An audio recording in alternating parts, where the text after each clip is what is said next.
Hey guys, welcome to the Linux channel.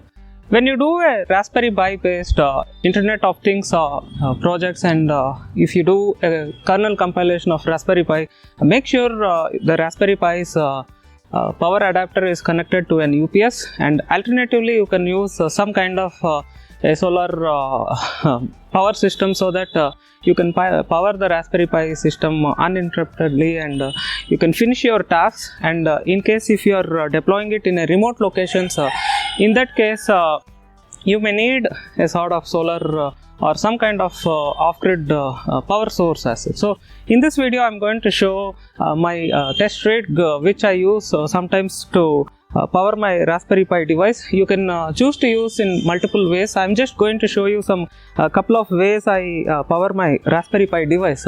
So I got a 10 or 12 watts solar panel. As you can see here, it is actually a 12 volt and 10 watts solar panel. I'm not much sure, it may be even 12 watts of power asset. So with that I have connected this panel to a battery charge controller because you can directly hook this to a battery, but you need some kind of a charge controller like this, so that if the battery is overcharged, you can control the amount of charge with this charge controller, and this gives a steady current, and it gives an output of around 13.5 volts, so that it's slightly more than the battery's voltage, 13 to 14.5 volts. So I have tested this device. It has been in use for more than I think 2 years by now. So it's quite versatile. You can have one of these charge controllers, and if something goes wrong, or if there is some kind of surge, it has anyway fuse protection, so you can check this fuse and you can change the fuse. So you can use any of these generic battery charge controller. So with this what it can be done is you can directly hook to a battery, but in my case I have a small compact UPS like this.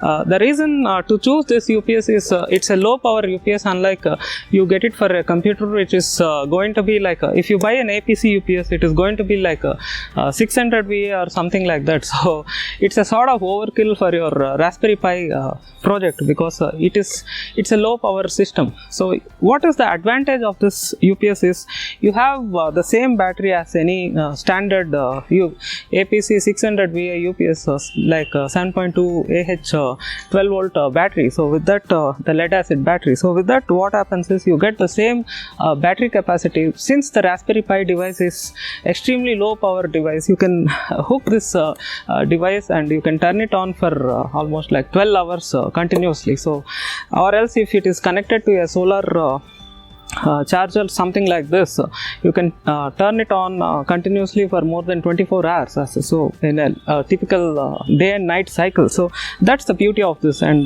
with this what is the advantage is I can get the standard power. In the case of India, we get 240 volts to 220 volts, so I get the standard powers, the main powers. But on the other side I have done a small hack, and I have fixed this socket.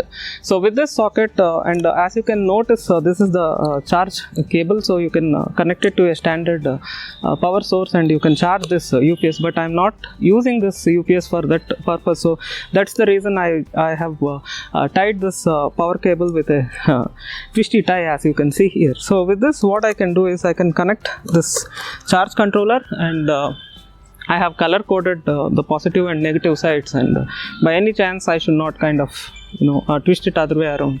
But if you have some other socket which is like one way to put or something like that, you can use different kind of sockets. You can use even a standard 12 volt 5 volt computer Molex power sockets. So you can choose to use anything like that, but I want something which is like compact, which I can mount it fixed like this, because this is something I teared it apart and I made a hole and then I fixed this socket. So with this I can connect the charge controller. So once it is connected, it is now powered up with the solar panel, and the battery is getting charged. And there is also another catch: you can get the power output directly from this, the standard 220 volt, and you can have 5 volt 2 amp power supply, and you can power your Raspberry Pi system. Or alternatively, if you pull another 12 volt power supply port. With that, what you can do is you can build your own circuit, or else you can even use a car charger which is like 2 amp output 5 volt car charger, and with that you can use this power supply, or else you can use even you can make your own circuit with LM78S05 voltage regulator. So it's a voltage regulator. Unlike LM7805, it is going to give you around 2 amps, unlike LM7805, because LM7805 is going to give the current at the max of 1 amp, so which is not so good for Raspberry Pi kind of application. So you can use LM78S05 and you can make a small circuit, and you can connect like an adapter over here, and you can power your Raspberry Pi device. So as you can see, I stay here at Bengaluru. So here, in case if you need these days utility power, the standard utility power to a home, you need to install some kind of solar based water heater systems. As you can see here, this is my terrace. You can see throughout the various houses they have deployed these solar water heating units. So with that they get some kind of subsidy, as well as they get the utility power these days. So it is almost becoming mandatory, so that you need to install these solar water heaters. So this way they can limit the amount of power generated and to be supplied as a part of utility power. And this is a sort of thing, it is happening throughout all the houses. I can see everywhere in all the terraces of each and every house in Bangalore. So let me just pan across my camera and show various installations of the same.